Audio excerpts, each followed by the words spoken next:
செய்வதற்கு அவர்களுக்கு ஒரு சுதந்திரம் இருக்கு. ஸோ அந்த மாதிரி கல்லூரிக்கு ஒரு முக்கியத்துவம் கொடுங்க. ரெண்டாவது, மூணாவது பாயிண்ட் வந்து NAAC அக்ரிடிடேஷன் அந்த கல்லூரி வாங்கியிருக்கா, என்ன rank, A+, A++, A+, A, B++, இந்த கிரேடு கண்டிப்பா. ஏன்னா நான் ஒரு NAAC கோஆர்டினேட்டர், 3 கல்லூரிக்கு அட்டானமஸ் தன்னாட்சி வாங்குவதற்கு நானும் ஒருங்கிணைந்து பணியாற்றினேன். அந்த அடிப்படையில் நமக்கு அதை பற்றி ஒரு முழு விவரம் தெரியும். ஒரு கல்லூரிக்கு NAAC அக்ரிடிடேஷன் தரச்சான்றிதழ் இருந்தால் நிச்சயமாக அவருடைய பெர்ஃபார்மன்ஸ் நல்லா இருக்குன்னு நம்பி நம்ம வந்து ஒரு குறியீடாக அளவீடாக எடுத்துக்கொள்ளலாம். இன்னொன்று, ஒவ்வொரு ப்ரோக்ராம் டிபார்ட்மெண்ட்னு சொல்லுவோம், நான் அது புரியுறதுக்காக சொல்கிறேன். ப்ரோக்ராம், அந்த ப்ரோக்ராம் வந்து இப்போ யூஜி கம்ப்யூட்டர் சயின்ஸ் அக்ரிடிடேஷன் வாங்கிட்டாங்களா, NBA அக்ரிடிடேஷன், அதை பாருங்க. அதுக்கப்புறம் வந்து ஏதாவது கம்பெனிஸ் வந்து அந்த கல்லூரிக்கு வந்து அக்ரிடிடேஷன் கொடுத்துருப்பாங்க. முன்னாடிலாம் TCS, இன்ஃபோசிஸ், விப்ரோ அவங்க வந்து அக்ரிடிடேஷன் கொடுத்துருப்பாங்க. இது மாதிரி ஏதாவது ஒரு கல்லூரி, சமீபத்தில் SRM ஈஸ்வரி ஒரு 3 நாளைக்கு முன்னாடி பார்த்தேன். SRM ஈஸ்வரியில் ஒரு இன்டர்நேஷனல் கம்பெனி வந்து ஒரு ரோபாட்டிக் சென்டர் வந்து உருவாக்கியிருக்காங்க 4 நாளைக்கு முன்னாடி. இப்போ நிச்சயமாக இப்போ இந்த ஆட்டோமேஷன் ரோபாட்டிக்ஸ் படிக்கக்கூடியவங்களுக்கு அந்த மாதிரி இடத்துக்கு போய் அந்த குறிப்பிட்ட பாடத்தை நாம் தேர்வு செய்யும் பொழுது ஒரு அடிஷனல் ஸ்கில் கிடைக்கும். ஏன்னா ஐயா சுந்தரராஜன் சொன்னாங்க, நான் மேக்ஸ் படித்தேன் ஆனால் லேப் ஃபெசிலிட்டிஸ் இல்லை, ஒரு சில இடங்கள் அப்படி இருக்கும். அதையெல்லாம் நிவர்த்தி செய்வதற்கு வந்து நான் முதல்வன் திட்டம் ஓரளவு உங்களுக்கு பயனுள்ளதாக இருக்கும். அப்படி இல்லை என்றால் நாம் தேடி தேடி தேடி தேடி தேடி படிக்க வேண்டும், அதுதான் வழி. அதுக்கப்புறம் வந்து இந்த கல்லூரியில சென்டர் ஆஃப் எக்ஸலன்ஸ், அதாவது வந்து நிபுணத்துவம் மிக்க ஒரு தனி லேப் இருக்கா அப்படின்னு பாருங்க. அப்புறம் வந்து இண்டஸ்ட்ரியோட அந்த கல்லூரிக்கு என்ன அளவுக்கு ஒரு புரிந்துணர்வு ஒப்பந்தம் இருக்கு, இதெல்லாம் ஒரு குறியீடு. கண்டிப்பா இந்த கேள்வியை கேளுங்க, அதுதான் நான் பேப்பரை வச்சு எழுத சொன்னேன். இந்த HOD போய் பார்க்கணும், பிரின்சிபலை போய் பார்க்கணும், பிளேஸ்மெண்ட் ஆஃபீஸர் பார்க்கணும், அங்க இருக்கக்கூடிய மேனேஜரை போய் பார்க்கணும். சார் உங்க பிளேஸ்மெண்ட் ரெக்கார்டு என்ன, அகாடமிக் ரெக்கார்டு என்ன, நீங்க வந்து இண்டஸ்ட்ரியோட MOI வச்சிருக்கீங்களா, 2-3 கேள்வி கேட்கணும்.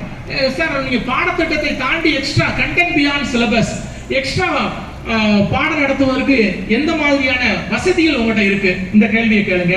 ஃபாரின் லாங்குவேஜ் சொல்லி தர்றாங்களா சார், கேட்கணும். ஃபாரின் லாங்குவேஜ் சொல்லி தர்றாங்களா, கேட்கணும். அதுக்கப்புறம் வந்து சார் நீங்க இந்த டெக்தான், ஹேக்தான், நேஷனல் குவிஸ் காம்படிஷன் இதுல எல்லாம் நீங்க நடத்துறீங்களா, நாங்க போய் கலந்து கொள்வதற்கு நீங்க உதவி செய்யறீங்களா, இந்த கேள்வியை கேட்கணும். இது எல்லாம் சிறப்பாக இருந்தால் அந்த கல்லூரி நல்ல கல்லூரி.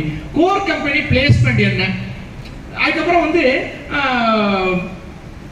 ட்ரீம் ஆஃபர், எவ்வளவு தூரம் சார் பேக்கேஜ், பிளேஸ் ஆயிருக்காங்க சார் 50,000 தான் சம்பளம், 10,000 சம்பளம், 12,000 சம்பளம். அது வந்து ஒரு ஸ்டார் ரேங்கிங் இருக்கக்கூடிய கல்லூரி கிடையாது. நம்ம பட்டிக்காரங்க ஒரு குழந்தை, பட்டியில ஒரு குழந்தை, அவர் தேனியில ஜவுளி கடை வச்சுக்கிறாரு. போன வருஷம் அவருடைய குழந்தை கோயம்புத்தூர்ல இருக்கக்கூடிய ஒரு கல்லூரியில படிச்சு முடிச்சு பிளேஸ்மெண்ட் ஆனாங்க சார். சேலரி 36 லட்சம் ரூபாய். எவ்வளவு? 36 லட்சம் ரூபாய். அது நம்ம ரிட்டையர்ட் ஆகிற வரைக்கும் நம்மளால தொட முடியுமான்னு தெரியல. அவ அப்பா கூட சம்பாத்தியம் பண்ணியிருப்பாரா சொல்ல முடியாது. அது நமக்கு ஒரு எடுத்துக்காட்டு மனசுல வச்சுக்கோங்க. ஃபீஸ் ஸ்ட்ரக்சர் எவ்வளவு சார், ஃபீஸ் ஸ்ட்ரக்சர் எவ்வளவு, ஹாஸ்டல் ஃபீஸ் எவ்வளவு, டிரான்ஸ்போர்ட்டுக்கு எவ்வளவு, இதையெல்லாம் தெரிஞ்சுட்டு அந்த கல்லூரியை போய் தேர்ந்தெடுங்க. ஏன்னா நம்மளால செலவழிக்க போறோமா, லோன் வாங்க போறோமா, வேற யாராவது ஸ்காலர்ஷிப் வாங்க போறோமா, இதையெல்லாம் மனசுல வச்சு ஒரு முடிவுக்கு வாங்க. கல்ச்சுரல், கோ கரிக்குலர், ஸ்போர்ட்ஸுக்கெல்லாம் முக்கியத்துவம் கொடுக்குறாங்களா, அதுக்கப்புறம் வந்து ஃபாரின் யூனிவர்சிட்டியோட உங்களுக்கு கொலாபரேஷன் இருக்கா, அதுக்கப்புறம் வந்து ஹையர் எஜுகேஷனுக்கு வாய்ப்பு கொடுக்குறாங்களா, என்டர்பிரனர் தொழில் முனைவரை உருவாக்குவதற்கு உதவி செய்கிற ரிசர்ச் எப்படி இருக்கு, அதுக்கப்புறம் வந்து ஃபேக்கல்டி ஸ்ட்ரென்த் என்ன, எத்தனை பேர் PhD முடிச்சவங்க வாத்தியாரா வேலை பார்க்குறாங்க, இந்த கேள்வி முதல் கேள்வியா இருந்திருக்கும். இதெல்லாம் பார்க்கணும். ஏன்னா நீங்க டிபார்ட்மெண்ட்டுக்கு போகும்போது வாத்தியார் பேரெல்லாம் வெளியே டிஸ்பிளே பண்ணியிருப்பாங்க, முன்னாடி பேரெல்லாம் கிடையாது. இப்போ எல்லாம் NAAC NBA கட்டாயம். அந்த டிபார்ட்மெண்ட்டுக்கு போனா எத்தனை PhD இருக்கிறாங்க, இதையெல்லாம் பார்த்து நீங்க ஒரு முடிவுக்கு வாங்க. அப்படி முடிவுக்கு வரும்போது ஒரு 10-20 கல்லூரி பேரை நான் சொல்றேன். IIT Madras, NIT Trichy, BIT Vellur, ஐயா எங்களுடைய பல்கலைக்கழகம் college of engineering Guindy Anna university, PSG, Coimbatore institute of technology, CIT. எங்கள் சொந்தக்கார பொண்ணு சட்டநாதன், என்னுடைய மாமா பையன், அவங்க சிஸ்டர் அங்கே படித்தாங்க, கோயம்புத்தூர் இன்ஸ்டிடியூட் ஆஃப் டெக்னாலஜி.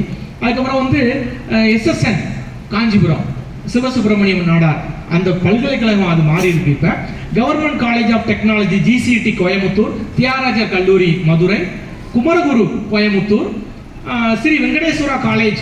ஒரே பேர்ல 2-3 காலேஜ் இருக்கும். சென்ட் ஜோசப் மேல ஒரு அப்பாஸ்டபி இருக்கும், சென்ட் ஜோசப் அந்த அப்பாஸ்டபி இல்லாம இருக்கும், அதெல்லாம் பார்த்துக்கோங்க. வெங்கடேஸ்வரா அப்படின்னு ஒன்று இருக்கும், பிரின்ஸ் வெங்கடேஸ்வரா அப்படின்னு இருக்கும். அதை கொஞ்சம் தெளிவா சந்தேகங்களை நிவர்த்தி செஞ்சுக்கோங்க. பாருங்க, சென்ட் ஜோசப் காலேஜ் வருது. Government college of engineering Salem, Ramakrishna Coimbatore, Mepco Sivakasi, RMK Chennai, Easwari engineering college Chennai, Rajalakshmi, Kongu, Sona, Velammal, Bannari, national engineering college Kovilpatti, நம்ம கோவில்பட்டி. இதெல்லாம் மனசில் வச்சுக்கோங்க. சார் நான் எந்த காலேஜுக்கும் மார்க்கெட்டிங்காக இங்கே வரல சார், அறிமுகத்துக்காக சொல்கிறேன். எனக்கு இந்த காலேஜுக்கு எந்த சம்மந்தமும் கிடையாது. என்ன யாருக்காவது ஒரு ஃப்ரீ சீட் வேணுமா